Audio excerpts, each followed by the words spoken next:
నేను మోసగించాను, అధికారం దక్కించుకున్నాను, నేను నా కుమారుడు బాగుంటే చాలని. ఒక్కటే మీ ద్వారా ఈ రాష్ట్ర ప్రజలకు నేను అడుగుతా ఉన్నాను, రాష్ట్ర ప్రజలకు తెలియజేస్తా ఉన్నాను. ఈ ప్రభుత్వం వచ్చిన తర్వాత మంచి ఎవరికి జరిగింది? నాయుడు గారికి జరిగింది, టీటీడీ చైర్మన్ అయ్యారు. ఈ ప్రభుత్వం వచ్చిన తర్వాత మంచి ఎవరికి జరిగింది? పవన్ కళ్యాణ్ గారికి జరిగింది, ఉప ముఖ్యమంత్రి అయ్యారు.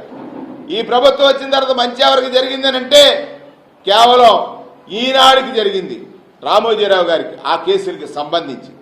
ఇలా తీసుకున్నప్పుడు ఈ రాష్ట్రంలో ఈ ప్రభుత్వం వచ్చిన తర్వాత నష్టపోయింది ఎవరు? ఎస్సీలు, ఎస్టీలు, బీసీలు, మైనారిటీలే కాదు, పేద వర్గాలు. ఖచ్చితంగా ఇక్కడ కులం లేదు, మతం లేదు. పేదరికంలో ఉన్నవాడికి ప్రభుత్వ సహాయం అవసరం. అది అందించడంలో ఈ ప్రభుత్వం ఘోరంగా విఫలం చెందింది అని చెప్పడానికి ఈరోజు మీ ముందుకు వచ్చినటువంటి విషయాన్ని సందర్భంగా మనవి చేస్తా ఉన్నాను. కొన్ని సంబంధించినటువంటి అంకెలు ఏదైతే చంద్రబాబు నాయుడు గారు చెప్తున్నారో, ఇవాళ వచ్చినటువంటి 8 మాసాల కాలంలో 73,635.92 కోట్ల అప్పులు చేశారు. 73,635.92 కోట్ల అప్పులు చేశారు.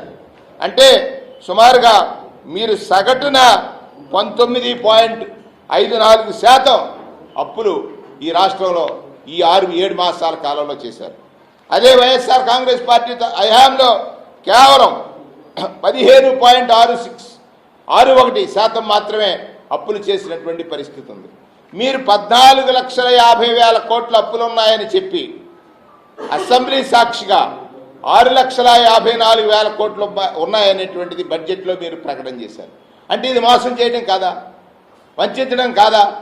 ఇవాళ మళ్ళీ బిల్లులతో కలిపి 9,50,000 కోట్లను మీరే ప్రకటన చేశారు, నీతి ఆయోగ్ చెప్పినటువంటి మాటలు.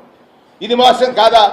ఇవాళ మళ్ళీ చెప్తున్నారు పోలవరానికి కేంద్రం నిధులిచ్చింది, అలాగే అమరావతికి కేంద్రం నిధులిచ్చింది, వాటిని నేను డైవర్ట్ చేయలేను అనేటువంటి మాట. డైవర్ట్ చేయమని మేము చెప్పట్లా, కానీ మీ మాట నమ్మి మీకు ఓటు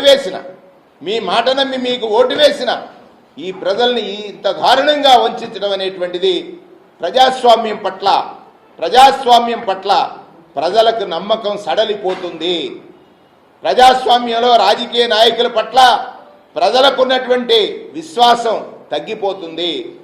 అంటే 3 మార్లు మీరు 94-2004 మధ్య, 14-19 మధ్య, 19-24-29 మధ్య 3 సార్లు సక్సెస్ఫుల్గా ఈ రాష్ట్ర ప్రజల్ని మోసగించిన నాయకుడు చంద్రబాబు నాయుడు గారని ఈ సందర్భంగా మనవి చేస్తా ఉన్నాను.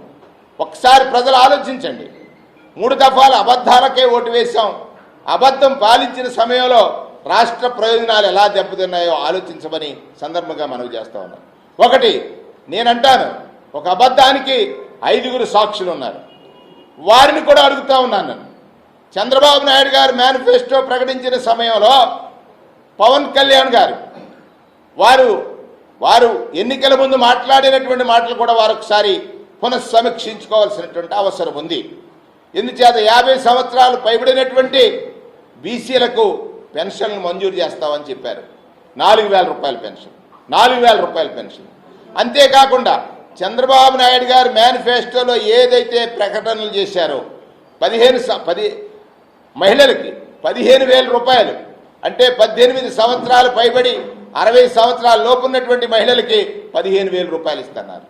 ఎంతమంది బిడ్డలుంటే అంతమంది బిడ్డలకి తల్లికి వందనం పేరుతో 15,000 రూపాయలు చెప్పిన వారి ఖాతాల్లో వేస్తా అన్నారు. అమ్మఒడికి ఉన్నటువంటి గొప్ప భావజాలం ఏమిటనంటే, ఈ సమాజంలో ఎవరైతే పుట్టినటువంటి బిడ్డలు సముచితమైనటువంటి విద్యను పొందిన నాడే వారి జీవితాలు బాగుంటాయనేటువంటిది ఆలోచన చేశాడు ఆనాడు మహాత్మా జ్యోతిరావు పూలే గాని, బాబాసాహెబ్ అంబేద్కర్ గాని. రాజ్యాంగం మనకి ఇచ్చినటువంటి హక్కు ఆ విద్యని వారికి అందించడం అనేటువంటిది